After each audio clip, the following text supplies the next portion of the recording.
Welcome to the Defense and Aerospace Report Daily Podcast. I'm your host, Vago Muradian. Our podcast is brought to you by Bell. Since 1935, Bell has been redefining flight.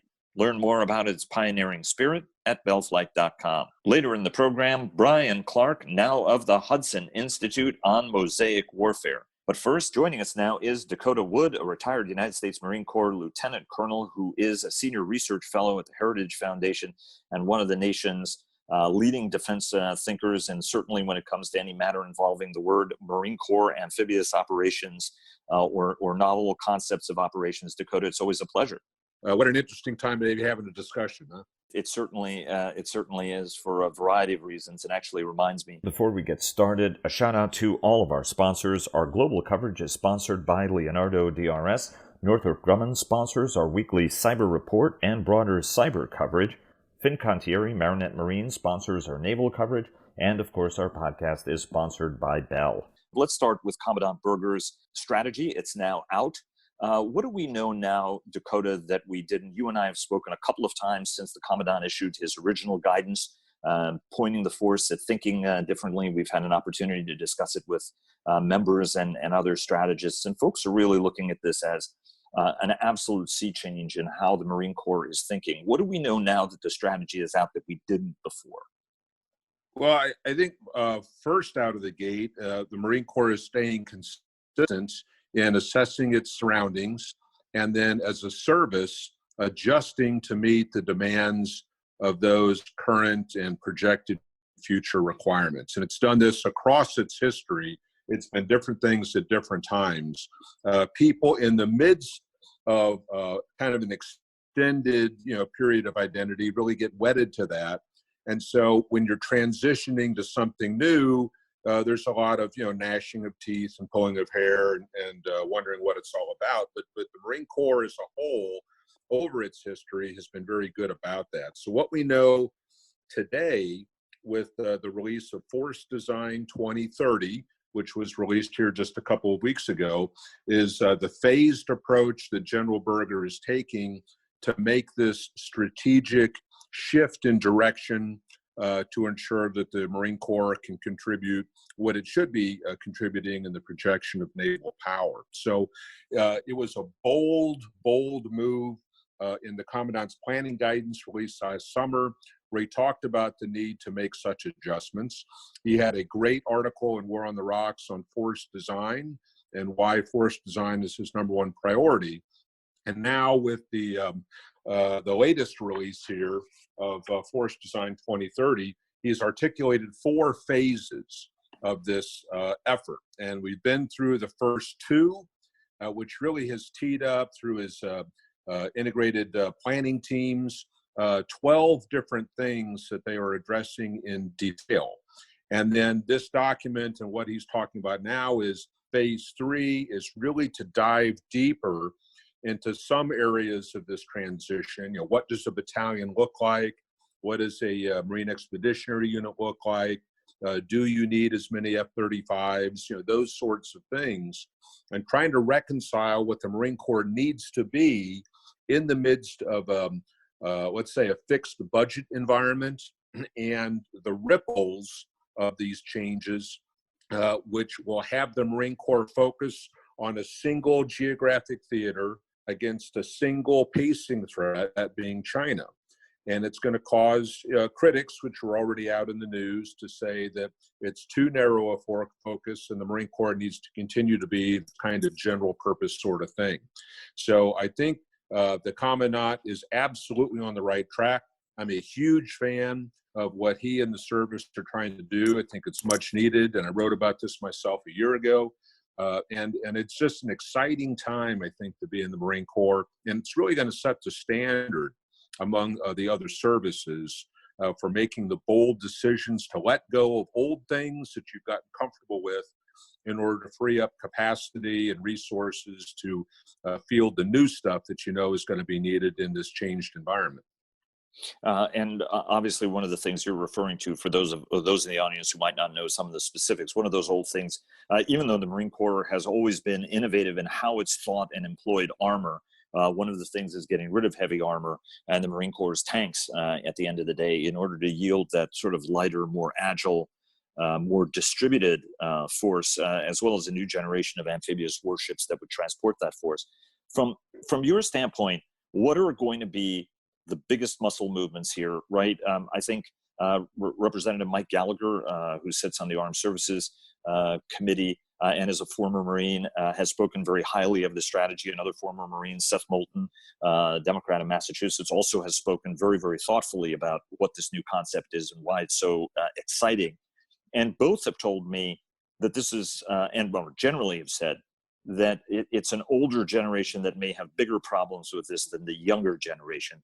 Talk to us about what the hardest elements of executing this plan are going to be, whether it's on the intellectual and on the sales side of things, or whether it's on the resources and change thinking side of things. Well, again, it's this kind of generalized approach versus a very narrow sort of approach. We all get comfortable with things that we have known and become successful with. Institutions and people get very wedded to things that they have spent a lot of time and effort trying to advertise. So if the Marine Corps is the nation's crisis response force, if it can be many different places at once, doing many different sorts of things for the country, stepping away from that, at least the perception of stepping away from that, can generate some concern. But I'm convinced, I think the General Berger is here as well, is that you can't half-step your way to success, right? Especially when you've got very big challenges. So we saw in the days following the Operation Iraqi Freedom that you couldn't half-step your way to stability operations or counterterrorism. I mean, you had to focus your force on its equipment and training, exercises, rehearsals, and execution of doing that really well. And so the Army and the Marine Corps both had to kind of let go of things that had their brigades and battalions, doing general kinds of things and to get really focused. So in this case, if you're talking about operating inside of China's weapons engagement zone, inside the first island chain, that is a really tough problem. And to be able to focus sufficiently and to develop the equipment, the tactics, techniques, and procedures, organizational design, the Marine Corps simply has to focus itself on solving that major problem. And what their wargaming has revealed so far is you need smaller units that have a lower signature, that are very mobile, and that have an integrated package, right? So that each unit has ISR capabilities, the ability to conduct strike, the ability to logistically self-sustain for periods of times. And if the Marine Corps can solve that problem and develop those sorts of capabilities, really those then are applicable in any kind of distributed operations environment anywhere in the world. So I think by grappling with this really tough challenge, the Marine Corps is going to figure out things that the other services can use in other theaters against other adversaries, because we've seen the rise of global surveillance and local surveillance. We've seen the rise of precision-guided munitions, longer range sorts of weapons, and big targets are big targets. And so the ability to distribute, have smaller forces, more nimble, less encumbered by big, heavy armor sorts of platforms like tube artillery and tanks, the Commandant and the Marine Corps are going to, I think, be providing solutions that are going to benefit the joint force. But how do you, you were former colleagues with Bob Work, former Deputy Defense Secretary. Both of you were the brain trust at the Center for Strategic and Budgetary Assessments. Still a great team over there, but you were there and thought about some of these issues as well. Is the Yes. Yeah. Well, I mean, part of it was the evolution of precision-guided munitions. Long-range fires. Absolutely. So initially, even with air-sea battle, if you looked at anti-access, area denial, A2AD sorts of approaches to a battle space, 10 or 15 years ago, the thinking was you had to chip away at that from the outside, degrade it, and then open up opportunities or windows where forces could insert themselves. The General Berger is saying, but what if we had a force that could actually exist and actually operate inside of that A2AD environment? it causes the enemy to expend resources to deal with that problems. It complicates his efforts. We are preventing him from solidifying his hold on key terrain. It actually makes it easier for the joint force outside of the weapons engagement zone to then do what they're trying to do as well. And so I think technologies evolve, they present new challenges, but they also present new opportunities. And as we've seen, the maturation of unmanned systems, precision-guided weapons and smaller packages, different sorts of movement capabilities and resupply capabilities, this is where the commandant is seeing opportunity to pose a problem to the enemy and make your own fighting force that much more effective. So I think I'm a huge fan of what they're trying to do, and his phased progression through this is going to start revealing some really interesting insights in the coming months. The question, though, that I had was, even though you guys did some pioneering work, Tom Earhart was there, also another first order strategist, as you guys were thinking through all of these challenges. The issue, and Bob spoke to it recently when we talked to him, on one of our strategy conversations, was that the Chinese are not going to fight us force on force. Everything about their doctrine says that they are going to try to execute network warfare to disable and degrade from a national level all the way down to the line, to make it very, very difficult to be able to fight. And if you talk to folks who are senior or even very junior, there's a concern that, hey guys, what do you mean by agility when a hypersonic weapon can get to my target in minutes? Right? This whole notion of, well, we're going to be agile basing. There are a lot of guys who roll their eyes and say, how agile? It's not going to be agile on any time frame that would be in that. How do you address that part of it? Because there are folks who are getting a little bit hung up on how agile is agile, Kimosabe, at the end of the day.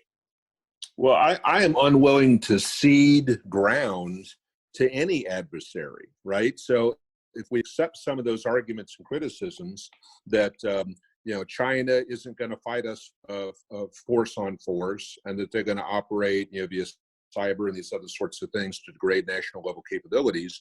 Well, if you step away from your own ability to fight with a force, inside of close contact, then you're meeting the Chinese on the very battlefield that they are focusing on, right? So perhaps, and I think this is the right answer here, you develop capabilities that aren't dependent on a global network, that are not dependent on a national structure that could be degraded. Why can't we pose dilemmas for the enemy instead of always being in a reactive mode, right? Agile basing, well, if the presumption is a base is a large fixed base, that's going to be a problem. But if the force is able to operate largely independent of bases, right?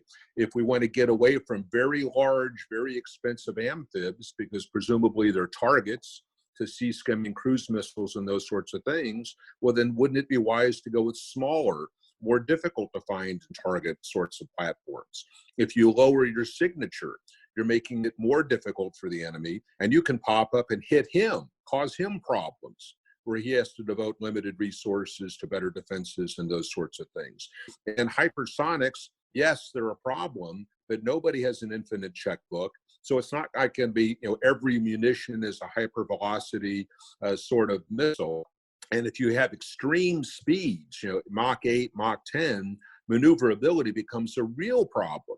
So if you can move, then in the flight time that munition is trying to find you, you're not going to be where you were when the munition was launched, and the munition can't maneuver that well to find your new location. I mean, so there is complexity in this, and I think people are too quick to glom on to one particular point without appreciating that there are alternatives. That you don't need to cede key terrain, that you can cause problems for your opponent. And these are difficult challenges, but just like, offensive amphibious landings were thought to be impossible in the wake of Gallipoli back in World War I, we figured out how to solve that, right? I mean, that's the whole point of a competition. And so I think that the commandant has said, we're not giving up anything, in terms of a fight.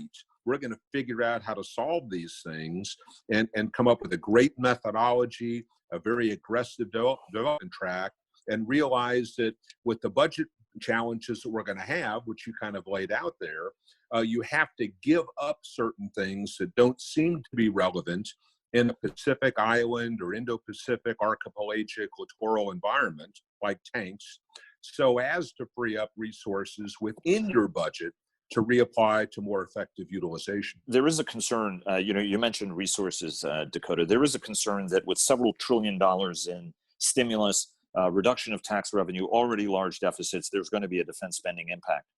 If there's a defense spending impact, and if there are less resources, can the commandant still achieve his strategy, or conversely, does it actually help him drive some of these harder, bigger trade-off changes? Well, I think a criticism like that of these problems, again, it's a straight line projection, and people who make that criticism aren't providing context or perspective. So $1 trillion is a lot of money. I mean, clearly, but we already have $23 trillion in national debt. So in that sense, in scale, adding 1 or 2 or 3 more, does that really change that much? And, in the wake of World War II, Europe built out of that ash and became a very vibrant, collection of countries that just did remarkable things. So we're going to figure out our way out of this coronavirus thing. Our competitors aren't going to sit still, so there will always be an operational and strategic demand for capabilities. So I think that we'll see flat budgets in defense, maybe a slight reduction, but what the commandant is doing in freeing up billions of dollars, 12 billion by the initial projection, and reducing manpower costs, he is going to find the resources needed to do this. And if he could start solving these problems, it really adds to his message of the Marine Corps being an effective force in the most difficult circumstances. Dakota, thanks very much for joining us. Would love to have you on periodically to discuss milestones and markers on how we can grade the Commandant's progress on this. Thanks so much for joining us again. My pleasure. And now a word from our sponsor. The Defense and Aerospace Report is brought to you by the Bell V-280 Valor, bringing the mission technology of the future to the battlefield of today. Visit bellflight.com for more. Joining us now is Brian Clark, a senior fellow with the Hudson Institute, who until recently was with the Center for Strategic and Budgetary Assessments, where he worked with Dan, Pat, and Harrison Schramm on Mosaic warfare, exploiting artificial intelligence and autonomous systems to implement decision-centric operations. Brian, thanks very much for joining us again. Well, thank you, Vaga. It's great to be on the program. It's great to have you on as well. You just joined us relatively recently, and we did talk. You've been talking about Mosaic warfare actually in this particular report for some time, and it's really thought-provoking work as always. And you and your former colleagues are making the case for a new warfighting approach, a fundamentally different approach, much better suited to how our adversaries, potential adversaries like China and Russia, are likely going to fight us based on all the statements that they've made in their own doctrinal writing. Explain to us first, before we get into the details, right? Because you're making the case that Mosaic warfare and decision-centric operations are the way we've got to go. Before we get there, explain to us what Mosaic warfare is and what decision-centric operations are. Sure. So Mosaic warfare is the idea that we need to transform at least part of our military to be much more recomposable and adaptable and distributed. So your forces would be, instead of being composed of a small number of very large, expensive ships, aircraft, ground formations, we would break up that force into be a much larger set of smaller units.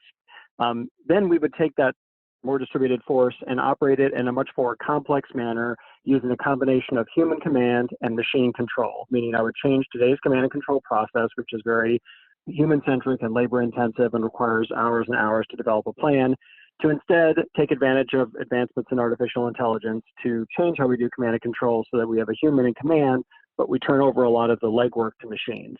That's what would allow us to be able to take advantage of a more distributed force that's composed of a much larger number of smaller individual units. And why do we need to make this fundamental shift? And how quickly do we have to make it, given that you guys really highlight, and you have done this for many years now, about the urgency with which we have to change?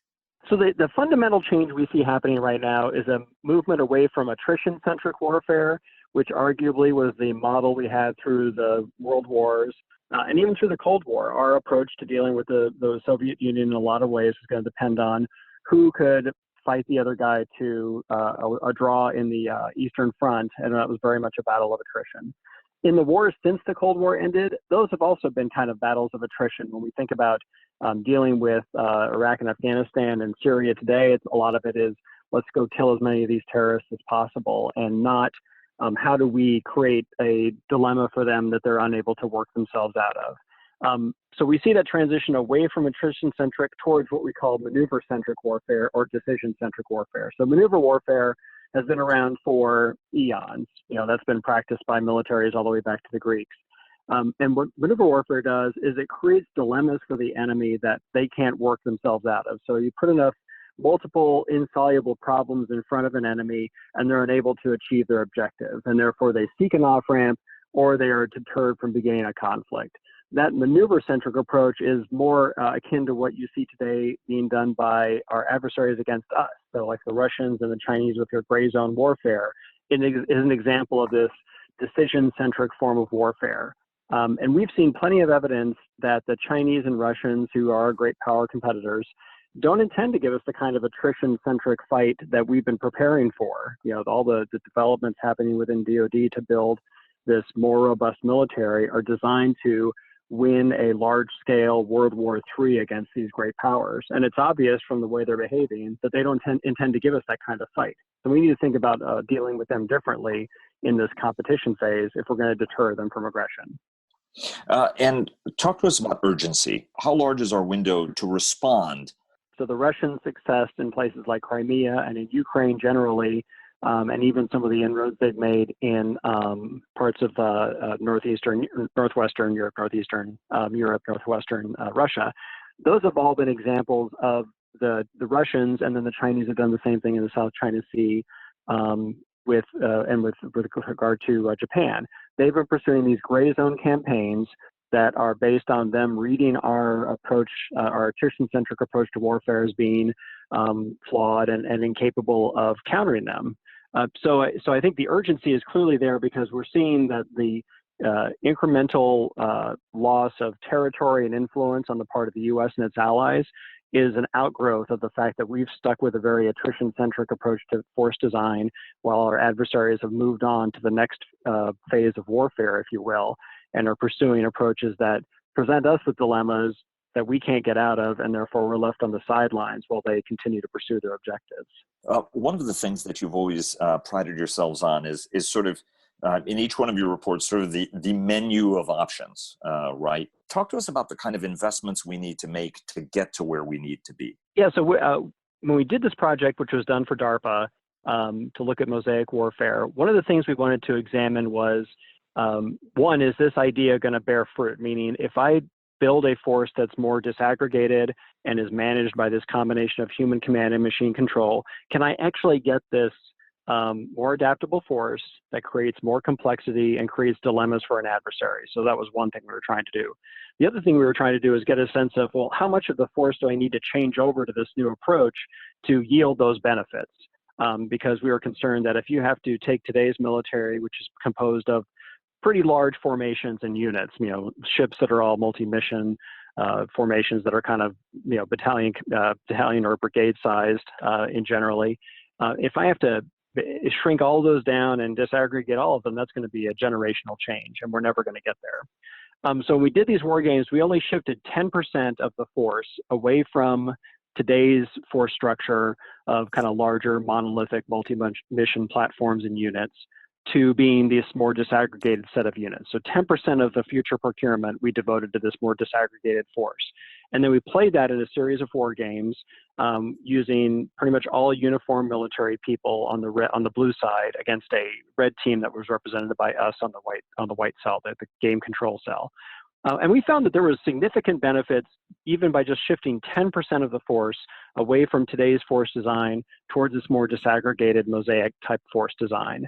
And the benefits were both a function of the force design being different, so this more disaggregated force was more adaptable, and it was also because you had this element of human command and machine control that allowed the planners and the commanders to make much quicker decisions than their adversaries. And what are the systems that you would trade off, right? So in that 10% space, what do you not do that allows you to do more of something else? So if what we did was we took 10% of the procurement dollars going towards these larger units, and really we're talking mostly about ships and aircraft being the bulk of those investments, and we're able to take that 10% and devote it to these smaller units.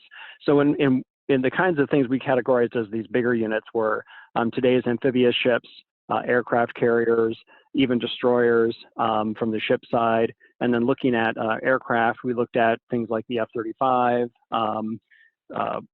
similar strike fighters like F-18s, et cetera, and also even some of the bomber aircraft we saw as being, multi-mission platforms that we could probably take 10% of to devote to a smaller set of units. So the smaller units we moved the money toward were, in the case of ships, unmanned surface vessels, corvettes, and on the aircraft side, we moved in towards a lot of like Group 1 through Group 4 UASs. And then on the ground side, we shifted money out of some large multi-mission units like BCTs and into smaller units that were down to the squadron and platoon level, and gave them a lot more unmanned ground vehicles and unmanned air systems to be able to conduct operations. And we found that even that 10% shift resulted in a large portfolio of these smaller units that you were able to use in a much more recomposable manner in the field. And what is the intellectual change that we've got to make, right? I mean, the investment doesn't really work unless you change the way that you think about operations. How do we need to change how we think, given that we've got generations of people who were raised in an approach that actually might be somewhat outmoded today without being disrespectful toward anybody? Right. So there are a couple of places we saw major cultural change being needed, and we're already kind of moving in these directions because of the generational shift that's happening within the military. As the millennial generation becomes a larger cohort of our overall military population of officers and senior enlisted. So the one big change was in just what it takes to win. What constitutes victory, or what's your success criteria in a military operation. The attrition-centric view that I grew up in, kind of in the Cold War, was you win because you destroy the other guy, you destroy enough of the other guy that he loses the military capacity to continue. You saw that when we fought in Desert Storm. You saw that implied by the way that we do a war plan for Korea, and you saw that in a lot of our Cold War planning conversations. It was all about destroying enough of the enemy that he's not able to continue. If you shift to a maneuver-centric approach, it's much more about thwarting or defeating the other guy's attempt to gain some objective. So it's much more a strategy of the strategic defense. So if we're the United States and we're a status quo power, but fundamentally we're trying to keep the other guy, the aggressor, from achieving some objective, or making him think he can't achieve it and thereby deterring him. So that's a very maneuver-centric mindset, and you got to think much more about how do I position my forces, how do I conduct feints, how do I conduct probes, how do I do the right amount of fires to be able to keep the other guy from getting what he wants, rather than I'm going to go take territory away from him. The other big area of change is in the use of artificial intelligence and the reliance on machines to do a lot of the legwork that we use staffs for today. We found in the wargaming, when we broke down our wargaming teams into individual cells, is that these junior commanders that would end up being in charge of a group of manned and unmanned units lacked the planning staff to be able to pull off an operation with all this new equipment on their own. And they just kind of fell back on tactics that the red guys predicted, and they were able to defeat them. If instead they turn over a lot of the thinking on the logistics and comms plans and movement to the machine, and the machine, kind of like the Uber app on your phone, gives them a proposed course of action, they can look at the course of action and either approve it or move on. But that mindset change from I need to plan out my route using my AAA map to I'm going to let Uber plan out my route, or I'm going to let Waze plan out my route and just go with it. That mind shift is also something that's got to happen as well. And in 20 seconds, are there any systems that should go the way of the dodo as we make this shift? I mean, are there anything that we're doing now that actually no longer makes sense for the future? So one thing we found is that our larger platforms, aircraft carriers, big bombers, big amphibious ships, they have limited utility in the future, except as things that carry smaller units. So we increasingly think of them as trucks and think of them less as the warfighting platform on their own. Brian, thanks so much for joining us. Really, really thoughtful work, and look forward to having you back on again soon. Thank you, Vago. It was great being on. And thanks for joining us. Please follow our daily interviews with top government, military, industry, and thought leaders at Defense and Aerospace Report, and subscribe to our weekly newsletter. Follow us on Twitter at DEFAERO Report. That's at DEFAERO Report. Like us on Facebook at Defense and Aerospace Report, and check us out on LinkedIn. And check out our weekly cyber report sponsored by Northrop Grumman, and our technology report sponsored by General Motors Defense. For more than 80 years, Bell has pushed past the boundaries of what's possible to drive aviation forward, going above and beyond flight, bellflight.com. Thanks again to Bell for their generous sponsorship, and we'll see you again tomorrow.